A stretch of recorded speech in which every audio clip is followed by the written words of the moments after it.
And what I'll do is I'll briefly cover the global economy. So like what Afifah mentioned, the issue of subprime, the issue of housing recession, the issue of commodity prices, and so on. Very quick. And then that will be the setting of what I plan to do to relate it back to the Malaysian economy. What are basically the issues and challenges that we are facing? And most of these are also arising from the global development. And finally, I will conclude by touching a bit on basically what the government is doing, what the government is trying to do, what the government is focusing now to ensure that, as I said, we can go through this interim period and then come out of it in a better and stronger position. The global economy, the outlook is, to put it bluntly, the outlook is gloomy. It is very uncertain world out there.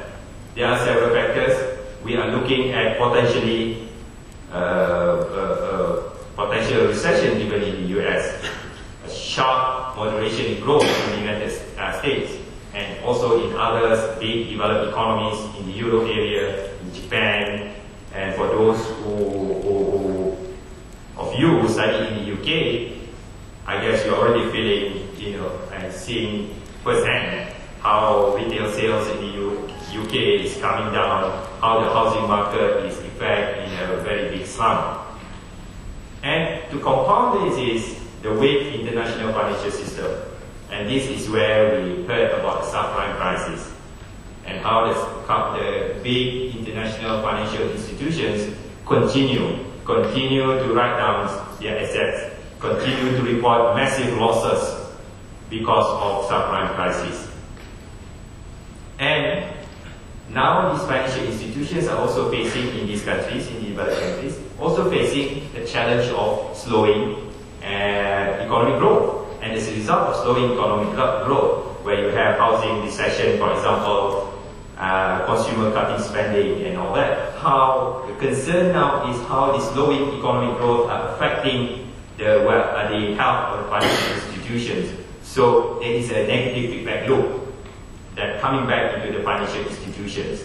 And our experience, and even if you look at the experience of a lot of countries that went through a financial crisis, of course the developed countries don't want to use this word financial crisis. But when we went through the financial crisis in 97, 98, and other countries that have gone through financial crisis, normally it will take at least 2 years or maybe more to get out from a financial crisis. Because banks play an important role in the economy.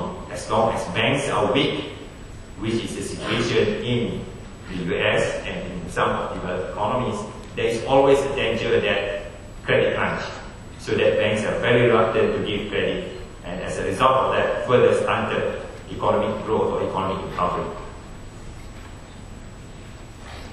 Another issue facing the world economy is high commodity prices. And we know that in the past few years, for example, oil prices have increased more than 400%. We could still probably recall a few years ago, oil was only about 40, 50 US dollar per barrel. Today, it was on about 125 to even 130 US dollar per barrel. And for those of you who actually eat a lot of rice, you probably will notice that the price of rice has shot up, especially this year. And I have a statistic here, price of rice actually has shot up by 360%. And this in fact took place within less than a year. So if you go to hypermarkets, you could feel this. And then, of course, the price of palm oil, the price of rubber have also increased significantly. And all these actually have led to one thing, and have led to higher inflation. And this is a global phenomenon. Almost all countries in the world are feeling this. So to that extent, Malaysia is not unique. So that's the point I would like to mention. And this year, when we were looking at potential slowdown in economy and in the economy of developed economies, some analysts, some people talk about the issue of coupling or decoupling, for effect, that where Asian economies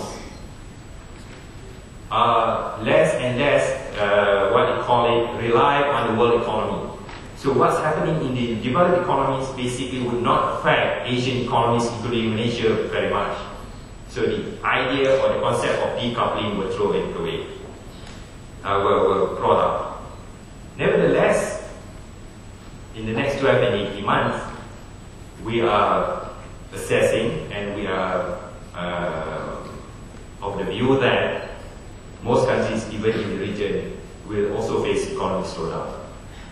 And these countries are like Malaysia, China, India, ASEAN, Taiwan, and all that. Korea are also facing similar issues of rising inflation. And how rising inflation actually, why rising inflation is so bad, why inflation is so bad. Basically, inflation is eating up into your real spending power. So higher and higher food prices, higher and higher energy prices mean that because of the price inelasticity of these items, mean that less money will be spent on other goods. So while the region will continue to record high growth rate by global standards, we are seeing some potential moderation even in China, India, and ASEAN economies. And indeed, countries like China and India are taking measures to cool down the growth because they want to bring down the inflation down. So those basically are what is happening in the global economy. And as I mentioned earlier, the outlook is not very bright, full of uncertainty, and being a very open economy, Malaysia will not be totally insulated from this development. And let me touch briefly on this issue of high commodity prices. I mentioned about the oil, I mentioned about palm oil, rubber, rice, food items, and all that. What are the factors that are driving these prices up? Basically, we can categorize it into two. One is the fundamental demand and supply factors.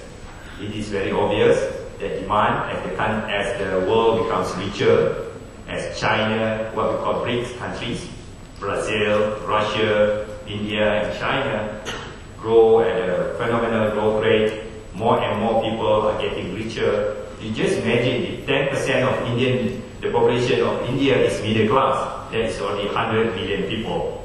And just imagine the kind of demand for food and other things that this group of consumers will be demanded. So demand for oil, demand for food, high protein food, for example, and demand for other commodities has shot up.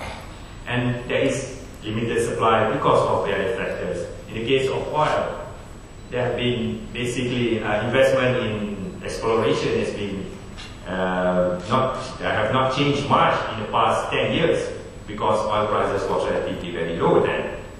And then, of course, there's also a problem with the weather, and that actually disrupted food items. The second factor is what we call financial factors, or in the press, what they call speculation. So it is very difficult to determine how much actually the higher prices of oil, for example, is caused by speculative activities. While it is difficult to determine the magnitude, it is our view that there is speculation in the oil market, and that has contributed to some extent to higher oil prices. And if you look at that, in 2003, only about $50 billion of institutional fund invested in the commodities market, the futures market. But today, that number is close to $400 billion.